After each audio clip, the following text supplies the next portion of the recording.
Okay, so with the Inklings being in the newest installment of Smash Bros. For Switch, we know that new characters will be involved. And with new characters, of course, everyone wants their favorites to be in, no matter how third-party or how...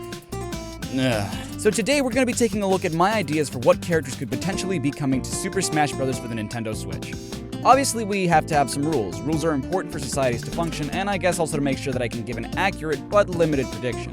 Remember, this is who I think could be in the new game, not who I want. One new character per franchise. This is actually going to make it kind of fun, considering the fact that there are a lot of franchises to represent in Smash, given Smash 4, so trying to find so many characters that would fit is going to be a challenge.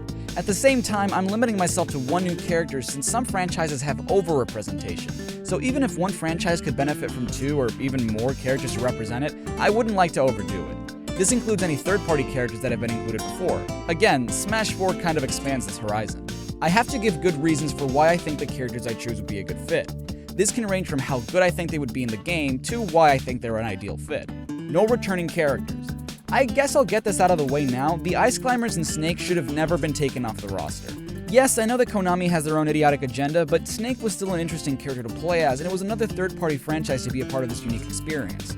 While I didn't play with the Ice Climbers very much, the more retro representation is something that very much grew on me, and Smash Bros. Has helped so many franchises come into the public's eye.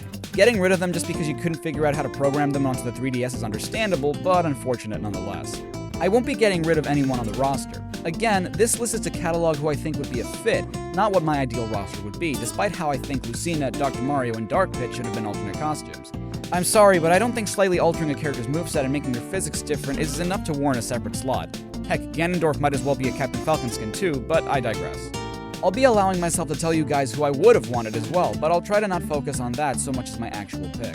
As a final note, and for fun, I'll also be limiting myself to 6 third-party characters from series that have never been in any Smash game. The catch is, they must be related to the characters already on the roster. This is for the sake of plausibility and to avoid more outlandish choices. Okay, I think that should be it. Let's start with the most overrepresented series, Super Mario Bros. Now, this is a kind of weird position to be in already because not all characters from the Mario franchise are considered to be from the same universe. So, kinda sorry to say, but Yoshi, Donkey Kong, and Wario all have spin-off franchises that are considered separate from the Mario world. So they'll get their own picks too. That being said, Mario still had a whopping 7 characters in Smash, and that's not counting the Koopalings, more than any franchise in the series in one single game anyway. But we'll get to that.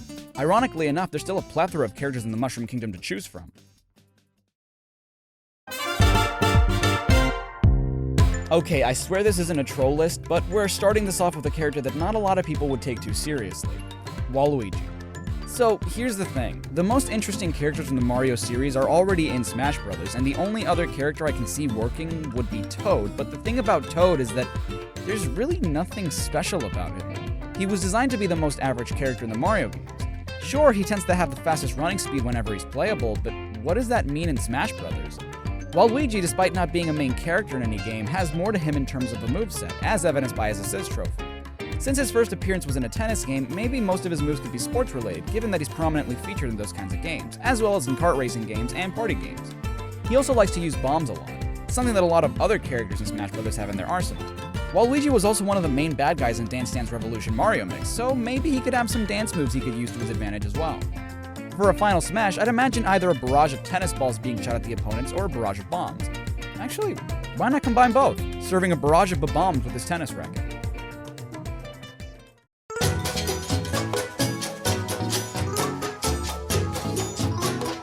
The Yoshi series has branched out way more than I thought, having not only the Yoshi's Island series, but a puzzle series and the more platforming-centered games as well, the ones not including Baby Mario. That said, while there are some characters unique to Yoshi's series, there's only one that I can think of that is iconic. I almost chose Poochie since he's the character I immediately think of when I think of the Yoshi series, but I can't really think of what he'd do aside from maybe be a Duck Hunt clone. And honestly, the only reason I was going to include him was because I thought Kamek was from the Mario series. While yes, Kamek is a Magic Koopa and they're from Super Mario World, Kamek is a unique Magic Koopa that comes from the very first Yoshi's Island game and serves as the main antagonist for the series. In fact, Kamek is already kind of in the game in Smash Run, so maybe he could behave similarly to how he does in that. For a final smash, maybe Kamek could use his transformation powers in some way that would affect himself, or just straight up have that giant baby Bowser from the first game, having him behave like an Andross sort of thing, shooting fireballs on the stage.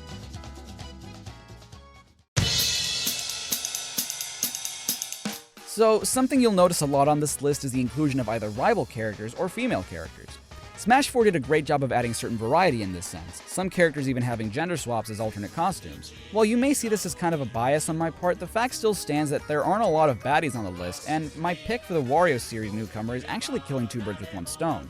Before writing this list, I didn't even know who this character was since I never really beat Wario Land 2, or any other Wario Land game for that matter. Originally, my pick was going to be Ashley from the WarioWare series, since aside from being a fan favorite, going as far as having a Mii costume in Smash 4, she's one of the only characters that could feasibly put up a fight, using her magic.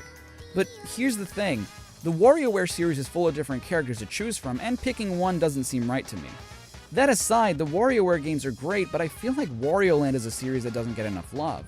As a result, I think Captain Syrup would be an ideal pick, as she's actually been in combat with Wario, and while not as focused on as a character as Ashley, she does have a lot of traits that could make her a good fighter.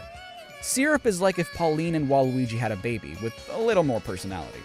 Just a little bit. She's got Pauline's looks, and leadership skills, I guess, and Waluigi's affinity for cheating and stealing. She actually shares some battle moves with Waluigi as well. Speaking of Waluigi, I feel the need to mention that he has never been in a Wario game for whatever reason. That's why his spot went to the Mario universe.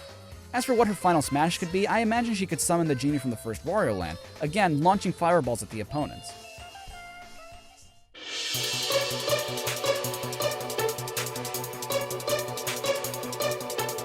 My choice for the Donkey Kong series is pretty obvious. That was until I remembered Dixie Kong wasn't a part of the roster. I was originally going to choose Funky Kong due to his relevancy as the new playable character in the Switch version of Donkey Kong Tropical Freeze, marking his very first playable appearance, Mario Kart Wii notwithstanding. But the fact of the matter is, Dixie Kong is a quintessential member of the Kong family, so important that she wasn't even in Donkey Kong 64.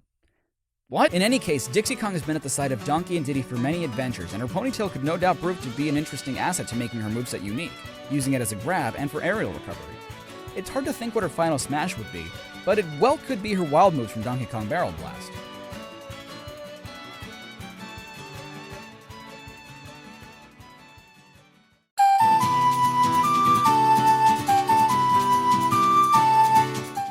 Here's where we're getting into sort of uncharted territory for me, since there are a lot of games featured in Smash Bros. That not only have I not played, but that I know very little about.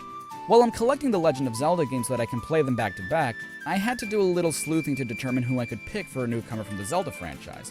It was a pretty hard decision since I really wanted to pick Girahim, upgrading his status as an assist trophy, but ultimately my pick went to the Unified Timeline Impa. The reason for it kinda narrowed down to relevancy. Impa is a featured character all throughout the series, while Girahim is only in Skyward Sword, Hyrule Warriors aside. I love the fact that they gave Sheik her own character slot, since her moveset is vastly different from Zelda's, but I was surprised to find out that Sheik's only appearance in the franchise is in Ocarina of Time, again, Hyrule Warriors aside. So maybe that spot should go to Zelda's protector, someone who's probably just as important as Link. Oh, and maybe an alternate costume from Link could be Linkle? Just a thought.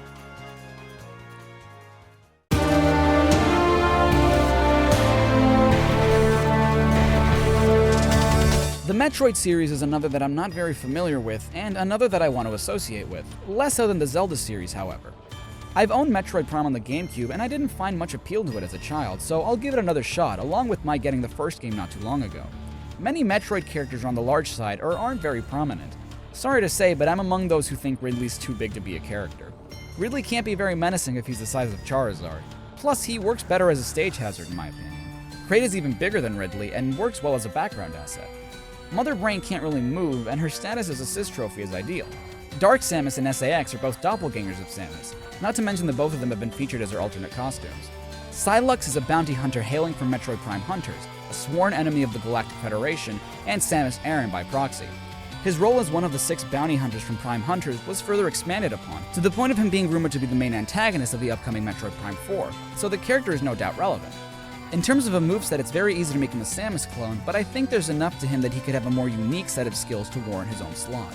For his final smash, he could use a shock coil to target multiple opponents and fire, much like Samus' final smash, or even have his own version of Zero Suit Samus' gunship.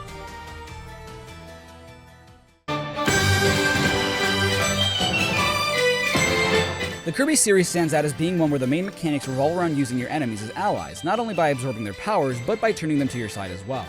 And while many of them have powers that could be incredible to use in Smash, one of the enemies turned allies stands out the most, despite having really no powers. Bandana Waddle Dee is a character that has grown as a member of Kirby's staple frenemies, working under King DDD, but working together with Kirby as well. On the surface, I would have never chosen a Waddle Dee as a character, but having a spear really sets him apart, not only in the Kirby series, but in Smash as well. How many characters in Smash use a spear as a weapon? It's true that at first glance, my neglecting Toad as an option while opting for a Waddle Dee may seem strange, but again, it comes down to the weapon used. Trust me, if Captain Toad used an axe instead of a map, I'd be singing a different tune. Plus, I think it'd be nice to have the entire cast of Return to Dreamland playable in Smash. As a final Smash, Bandana Waddle Dee could do a Megaton Punch, as a reference to his very first appearance.